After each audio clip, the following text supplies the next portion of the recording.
Former Vice President Joe Biden, as of right now anyway, remains the frontrunner for the Democratic nomination. He's promising an administration that looks like America. Look at my staff. I have the most diverse staff of anybody running. I've always done that. This is who the country has to look like, the administration should look like the American public. Now this, I want my administration to look like America, has long been a Democratic theme. For example, the Los Angeles Times said this about newly elected President Barack Obama. Seldom has a presidential cabinet included so many intellectual and political heavyweights. Obama's other achievement is to have assembled such an impressive team with due deference to the need for an administration that looks like America, Bill Clinton's shorthand for ethnic and gender diversity. Canada has a new prime minister, Justin Trudeau. He promised when he took office that he would have a cabinet that was 50% women. Right. And then he did it. He made good on his promise. Yeah. Would you make that same pledge?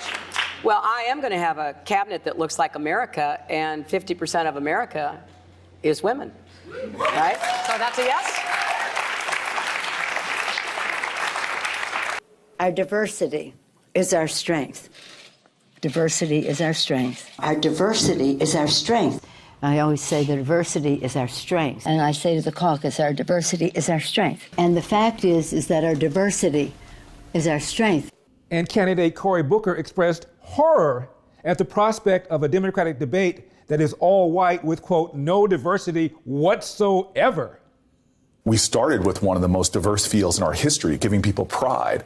And it's a damn shame now that the only African-American woman in this race who has been speaking to issues that need to be brought up is now no longer in it. And we're spiraling towards a debate stage that potentially, we're still fighting to get on it, but could have 6 people with no diversity whatsoever. Now, before his sister Harris dropped out, she talked about the elephant in the room, electability.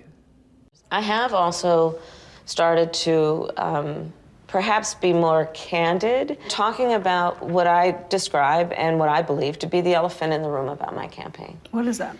Electability. What do you mean? Electability. You know, essentially, is America ready for a woman and a woman of color to be president of the United States? America was ready for a black man to be president of the United States. And this conversation happened for him. There is a lack of ability or a difficulty in imagining that someone who we have never seen can do a job that has been done, 45 times by someone who is not that person. Gee, I don't know. Maybe voters just didn't like Harris. In fact, I don't think she ever recovered from this exchange with rival Tulsi Gabbard.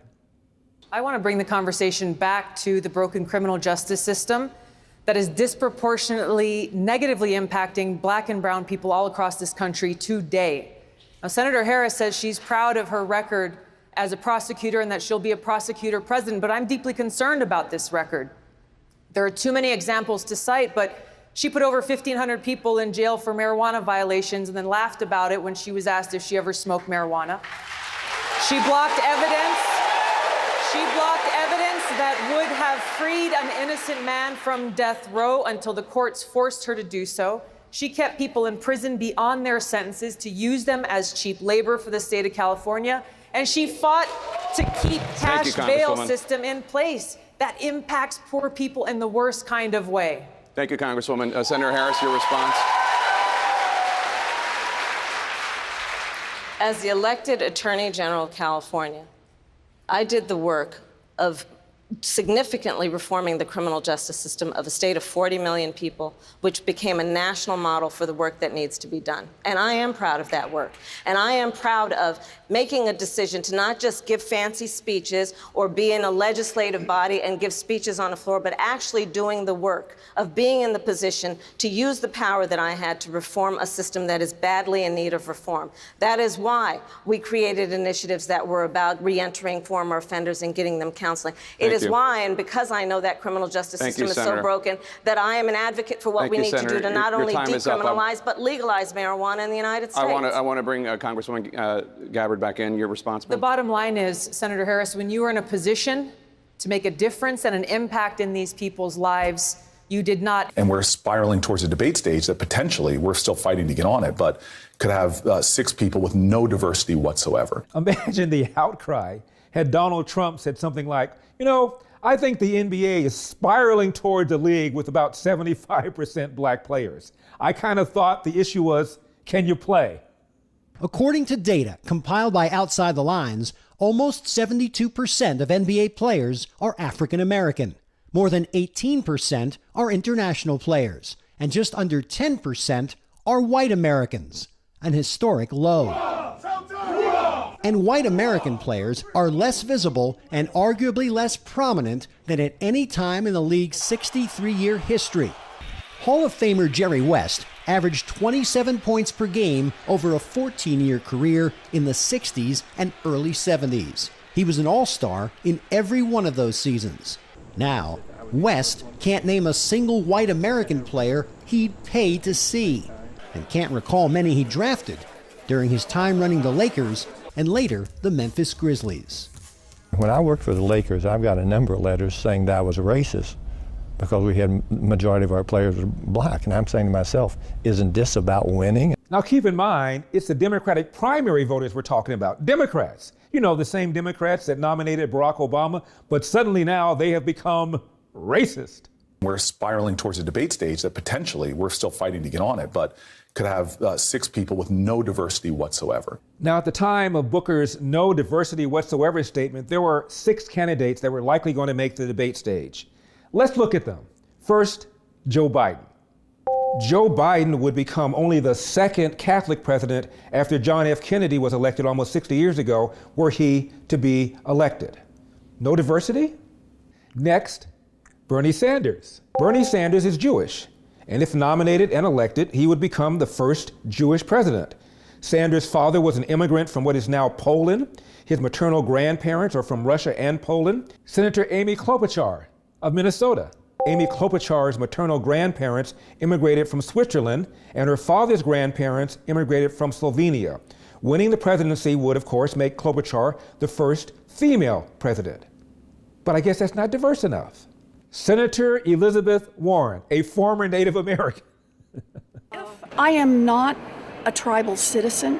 I had a good conversation last week with Chief Baker, who is chief of the Cherokee tribes, and I told Chief Baker that I am sorry that I extended confusion about tribal citizenship and tribal sovereignty. So, Senator, why did you list yourself as an American Indian on this Texas bar application? When I was growing up in Oklahoma, I learned about my family the same way most people do. My brothers and I learned from our mom and our dad and our brothers and our sisters, and those were our family stories. Warren is a Methodist who no longer calls herself Native American, so that box can't be checked off, but she remains a female in a country that has never elected a female president or a female vice president. South Bend, Indiana Mayor Pete Buttigieg. Buttigieg is an openly gay Episcopalian man married to a man. His father immigrated from Malta. Buttigieg would become the first gay president, and at age 39, by the time he would take office, the youngest president ever elected. Billionaire Tom Steyer. Steyer is the second late-hour billionaire to jump into the race. His father was a non-practicing Jew, his mother an Episcopalian, as is her son Tom. About his upbringing, Steyer said, quote, "My parents' house was not particularly religious. They had different religions. My father was brought up Jewish. He was quite irreligious, and my mother was quite religious." End of quote. But I guess none of that is sufficiently diverse. Oh yeah, since Cory Booker's statement, Andy Yang also qualified for the debate. And Mr. Yang, of course, is a Chinese American. Well, so much for the worldview of this famous civil rights warrior in the words he uttered in 1963. I have a dream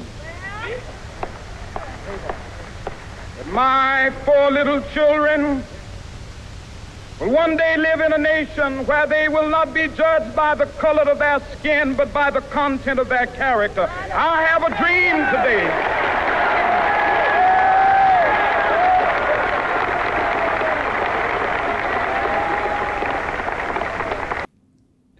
I'm Larry Elder, and this has been the Larry Elder Show for Epic Times.